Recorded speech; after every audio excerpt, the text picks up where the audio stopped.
안녕하세요. 여러분, 오늘은 정말 많은 분들이 공감하실 만한 이야기를 가지고 왔습니다. 혹시 여러분은 가족을 위해 희생하고 있는데 그것이 당연하게 여겨져서 상처받은 적이 있으신가요? 아니면 반대로 누군가의 도움을 너무 당연하게 생각하고 있지는 않으신가요? 오늘 이야기의 주인공은 5년 동안 손주를 키워준 할아버지, 할머니입니다.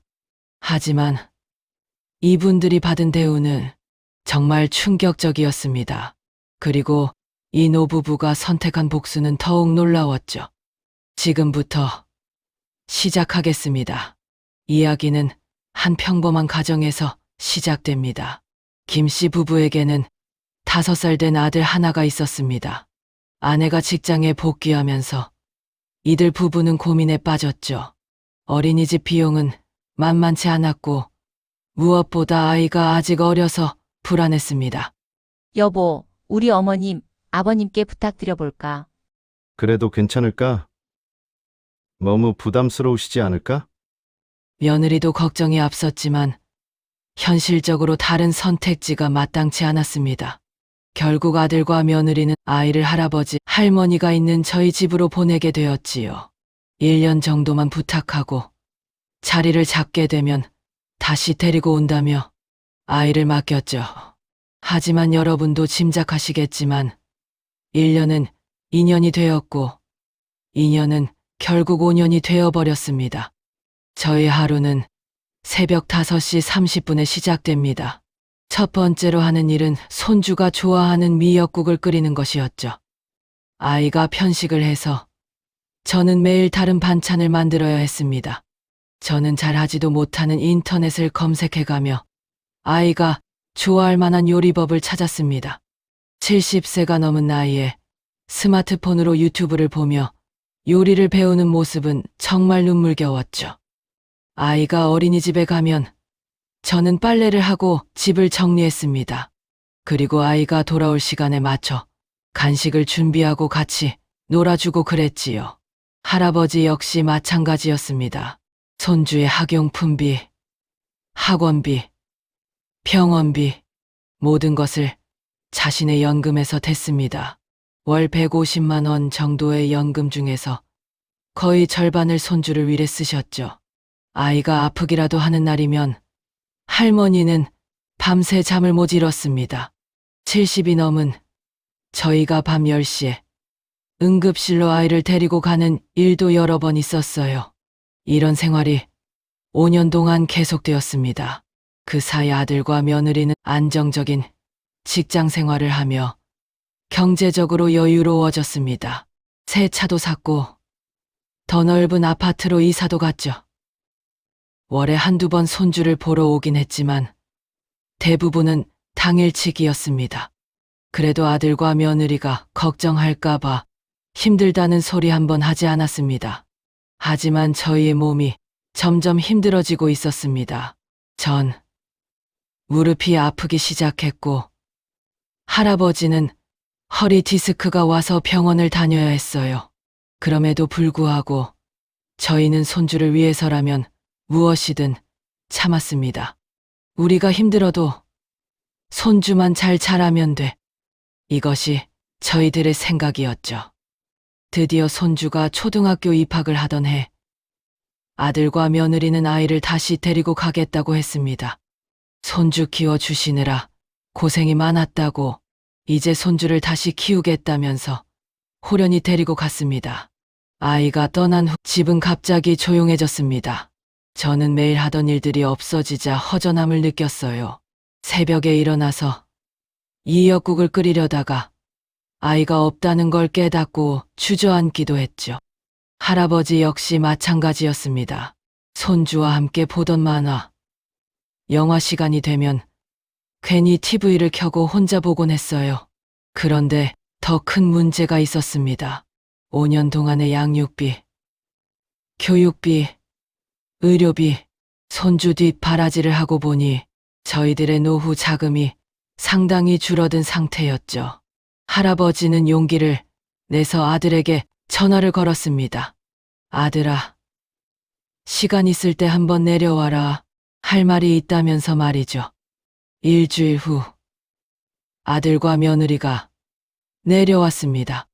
할아버지는 조심스럽게 말문을 열었어요. 그동안 우리가 손주를 키우느라 정말 많이 힘들었다. 돈도 많이 들었고 저도 옆에서 거들었습니다. 우리가 뭘 바라는 건 아니야. 그냥 조금이나마 고마운 마음을 표현해주면 안 되겠니? 우리도 이제 나이가 많아서. 그런데 며느리의 반응은 정말 충격적이었습니다. 며느리가 그러더군요. 많이 서운하다고. 저희가 워낙 바쁘다 보니 부탁드린 거라지만 친할아버지 친할머니가 하나뿐인 손주 봐주는 건 당연한 거 아닌가요? 라고 그러더군요. 순간 방 안은 조용해졌습니다. 다른 집도 다 그렇게 한다며 부모님이 손주 봐주는 거는 당연한 거라더군요. 아들은 아무 말도 하지 못했습니다. 아내 편도 부모 편도 들지 못하고 그냥 고개만 숙이고 있었어요. 저희는 말문이 막혔습니다. 5년 동안의 모든 희생이 당연한 것이었다니. 그날 밤 저희는 잠을 이룰 수 없었습니다. 여보, 우리가 뭘 잘못했을까요? 할머니가 눈물을 흘리며 말했어요. 잘못한 게 아니야. 우리는 최선을 다했어. 문제는 할아버지는 말을 잊지 못했습니다. 며칠을 고민하던 할아버지는 결심을 했습니다. 여보, 우리가 더 이상 이 애들에게 헌신할 필요 없어. 이제부터는 우리 노후를 위해 살자. 그게 무슨 말이에요? 우리 집 한 채 있잖아. 그리고 적금도.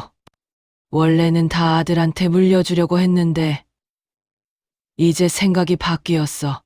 할아버지의 목소리에는 단호함이 있었습니다. 우리를 이렇게 생각하는 자식한테 뭘 남겨줘. 우리가 우리를 위해 써야지. 다음 날 할아버지는 은행에 갔습니다. 그리고 오랫동안 모아둔 적금 일부를 해약했어요. 또한 시골에 있던 작은 집 한 채를 매물로 내놓았습니다. 아들과 며느리는 이 사실을 전혀 몰랐습니다.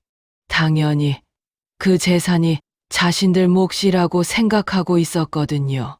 저희는 정말 놀라운 선택을 했습니다. 집을 판 돈과 적금 예약금 총 8천만 원을 지역 아동센터에 기부한 것입니다. 우리 손주만큼 소중한 아이들이 여기에도 많아요. 이 돈으로 아이들에게 좋은 일에 써주세요. 아동센터 원장님은 깜짝 놀랐습니다. 어르신, 정말 괜찮으신가요? 이렇게 큰 돈을 일하며 놀라더군요. 괜찮습니다. 이게 우리가 원하는 거예요. 라고 말했습니다. 그리고 남은 돈으로 저희는 평생 못 해본 여행을 떠났습니다. 제주도도 가고 부산도 가고 저희 부부는 처음으로 비행기를 타보기도 했어요. 여보, 우리가 이렇게 여행도 할 수 있구나. 어머니, 아버지께서 키우고 싶다고 하셔서. 그러게 말이야. 진작에 이렇게 할 걸 그랬어. 또한 미뤄뒀던 건강검진도 받고 필요한 치료도 받았습니다. 가장 중요한 건 유언장을 작성한 것이었어요. 우리를 존중하지 않은 자식에게는 상속하지 않는다. 남은 재산은 모두 사회에 기부한다. 몇 년이 지난 후 할아버지가 갑작스럽게 돌아가셨습니다. 그제서야 김 씨 부부는 부모님의 유언장을 보게 되었죠. 상속받을 재산이 거의 없다는 것을 알게 된 순간 며느리는 당황했습니다. 이게 무슨 일이에요? 집은 어디 갔어요? 라고 말하더군요. 아동센터에 기부했다. 아들도 충격을 받았습니다. 부모님이 그런 선택을 하셨다는 것을. 그리고 자신이 그동안 얼마나 무심했는지를 그제서야 깨달은 거죠. 하지만 이미 늦었습니다. 여러분, 이 이야기를 통해 우리가 배울 수 있는 교훈은 무엇일까요? 가족이라고 해서 모든 희생이 당연한 건 아닙니다. 지금 여러분 곁에서 묵묵히 희생하고 있는 가족이 있다면 늦기 전에 고마움을 표현해 보세요. 작은 감사 인사 한마디가 얼마나 큰 힘이 되는지 오늘 이야기로 느끼셨기를 바랍니다. 구독과 좋아요, 알림 설정 잊지 마시고 다음에 더 좋은 이야기로 찾아뵙겠습니다. 감사합니다.